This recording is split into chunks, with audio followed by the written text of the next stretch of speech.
Hello everyone. Welcome back to another video. Okay, let's check it out what we got right now. You like those beautiful little Japanese cars called the K cars? I got you covered. Alright, let's see what we got in front of us. We have a quite interesting, and I find them a bit attractive. Why not? Nothing wrong with that. We have a gorgeous looking 143 scale 2006 2006 Daihatsu Esse. Daihatsu. That brand, I have a lot of memories of that brand. I remember back in the days, they had a little charade that I used to see around a lot in in South America. But this one right here, I never seen them in person. And I was doing a little reading because when you don't know much about the car, I don't want to look like a fool, which I don't mind looking like one because hey, I'm a human being. But a little bit of story behind it is really interesting to see.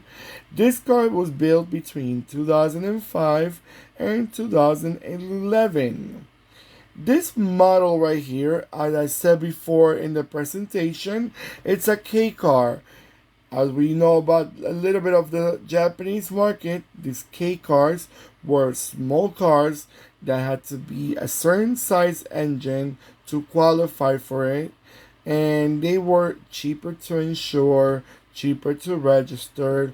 They gave them a lot of breaks here and there for the because Japanese roads are so crowded that they needed to have a smaller car market, so they had to make it more, I can say, space for everyone. Let's put it like that.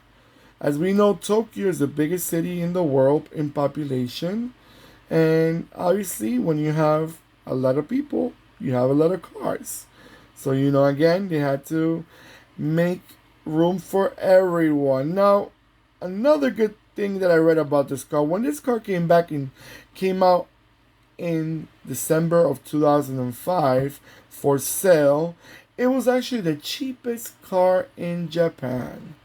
So if you were looking for a new car but you didn't have the money to buy those Toyota Camrys or however you call them in Japan, or those Toyota Corollas because they were more expensive, but you wanted a four wheels, no two-wheel motorcycle, you wanted a four wheels.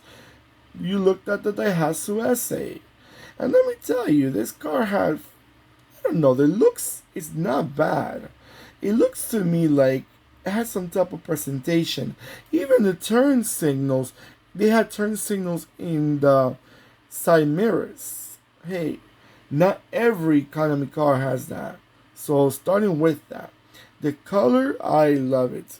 I love the color. I don't know, such a bright color. It's a little car, but why not just show off that color and be proud of you have a new car? Some people cannot afford, you know, I'm going to say it properly. Some people cannot afford a expensive car, but they want to have something out of the factory. And it's nothing wrong looking for a K car. That's in Japan, obviously. We didn't have this car anywhere else in the world that I know of. Maybe this was sold in other countries. I don't, not sure if it was. I will try to read that and see if it was. Let me actually see that. Ba, ba, ba, beep, beep, beep, da, da, da. I don't think it was sold in other parts of the world. Some of these Japanese brands, believe it or not, they have a bunch of different models that they were not sold out of Japan. Especially these K cars. A lot of these K cars, they only sold them in Japan because that's where the market was. They had them in five-speed manual, and they also made them on a 3-speed and a 4-speed automatic. And I do see that. I noticed that in Japan, a lot of these K cars, they are automatic, which not bad at all. A lot of people say you usually distinguish small cars as being manual transmissions. And I guess in Japan, that's not the case. Not everyone, especially, in lots of traffic, you don't want to be shifting and shifting and shifting.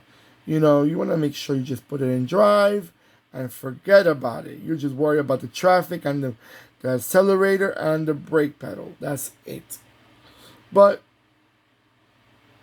some people are the opposite. Some people enjoy. They say, oh, I feel the engine revving. I feel that I'm actually driving the car, not the car driving me. Hey, everyone has different options, and that's respected. Let me know in the comments what you guys think about that. Also, let me know if you like this car. But before that, I'm going to go around a few times, and I'll be right back.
Alright, guys, so I'm back.